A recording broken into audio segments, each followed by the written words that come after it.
So Kleos is a data as a service company. We are collecting data from space using satellites that are flying in a formation. Each of those satellites has some radios on board. We're collecting radio transmissions at each of those satellites. That information comes to the ground. We then process it through some software, through some algorithms here on the ground. And then we geolocate radio transmissions, and we sell that geolocation to our customers.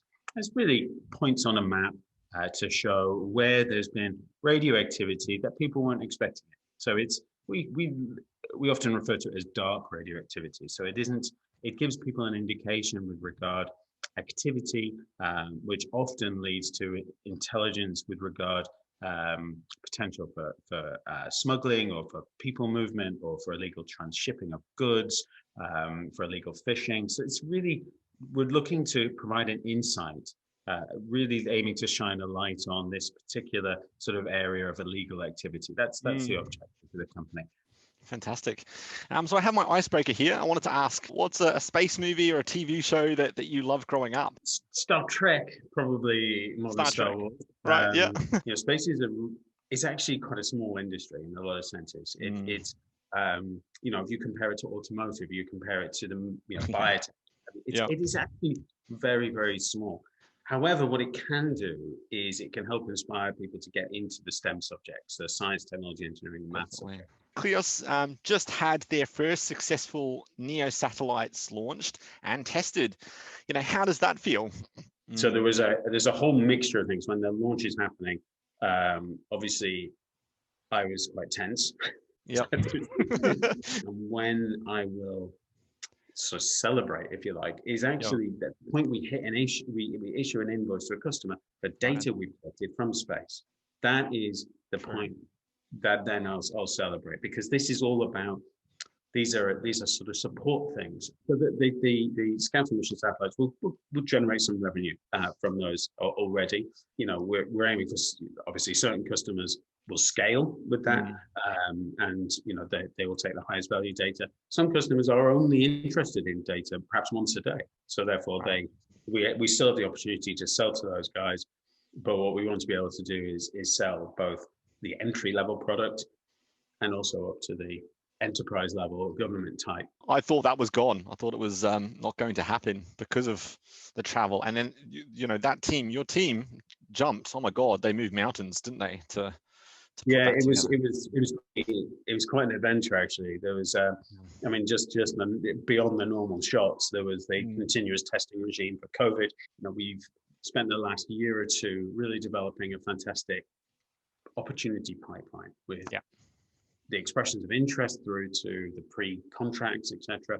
And we've got this big pipeline in place that we now need to execute again. Licenses are based on number of users. So going back to the product side of things, when is that? When would you say that date, or when does that switch happen, where these will turn from pre-contracts into we've now got a product that we can? Yeah, it's Q1 21. There's a tremendous amount of value in data, but you've got to really find the insight.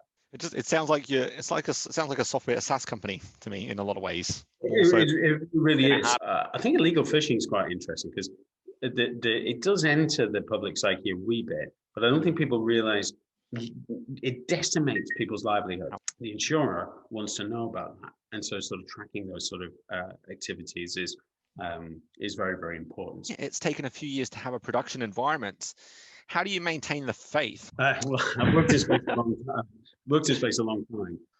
In those years preceding a launch, that you a series of gateways and milestones that we're progressing through on every sort of certain element. So there are pressures and panics every 2 or 3 months because there's milestones coming. You've got to achieve them. Because if you don't achieve those milestones, you're never going to get to the end. So following that process is something that's very certainly very critical. And I guess that keeps the pressure on / motivation to make sure you're sort of continuing to move forward. Put here that you operate out of Luxembourg, which I understand incentivizes space companies. Luxembourg did very well. So we created the company here and started it here. And obviously I live here, and the team lives here, etc. But the thing that they did really well was they did fantastically well in the marketing. It created a community, and that's kind of important in this industry in order to get in order to sort of build the ability to roll things through and to because it's long term. Not every company is going to be a success either. You can't just have one company or two companies. True. So I think that they did really well on that. A lot of big space companies, particularly in Europe, are government owned. So what I think they did well in Luxembourg was say, we're not going to go wide. We're going to go quite focused, and we're going to invest decent chunks of money in companies we believe have a fighting chance of success. 4 million in terms of R&D to get there.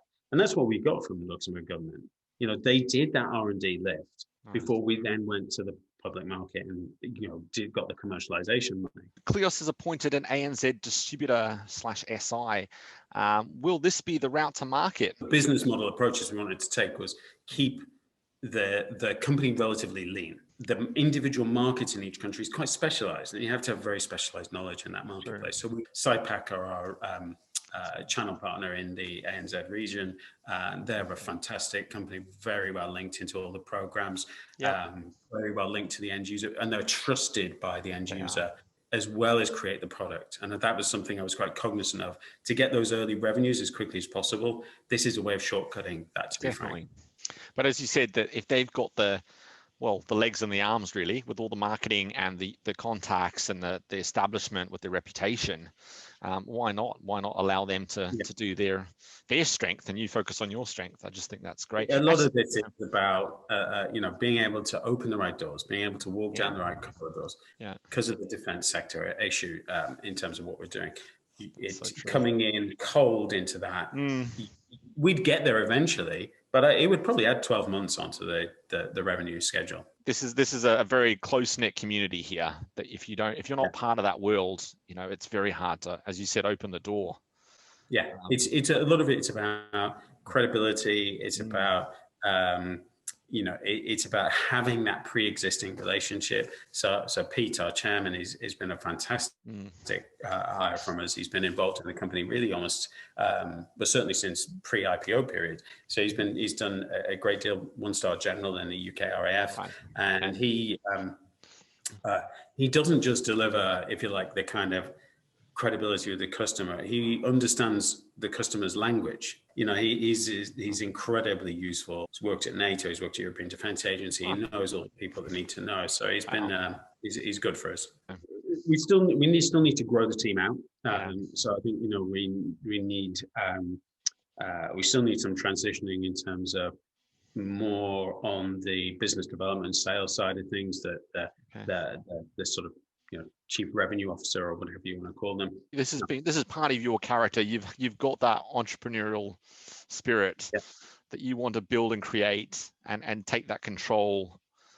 Absolutely. I think and take sort of control of your own of your own destiny. Incredibly self-motivated, for sure. That's the source of that has to always come from internally. The sort of long-term vision is to be a very large company that is supplying data into many different verticals. There's a whole patchwork quilt with regards the Earth observation world, that as you start to bring those things together, they become much more valuable than they are on their own.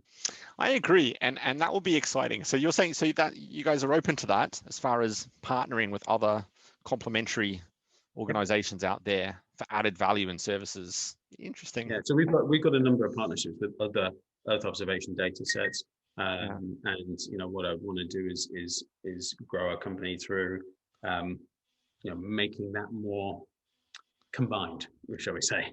Right. Okay. But the short-term goal, I'm guessing, is to get those, to commercialize some of those contracts early next year, and then the launch, which is, what did we say, mid next year? And then the cluster 3 launch is aimed for the end of 2021. Oh, fantastic! But we will build our constellation out, grow our revenues in the short term. Then come 2022, we're looking at then how we're expanding further beyond that and growing the business significantly.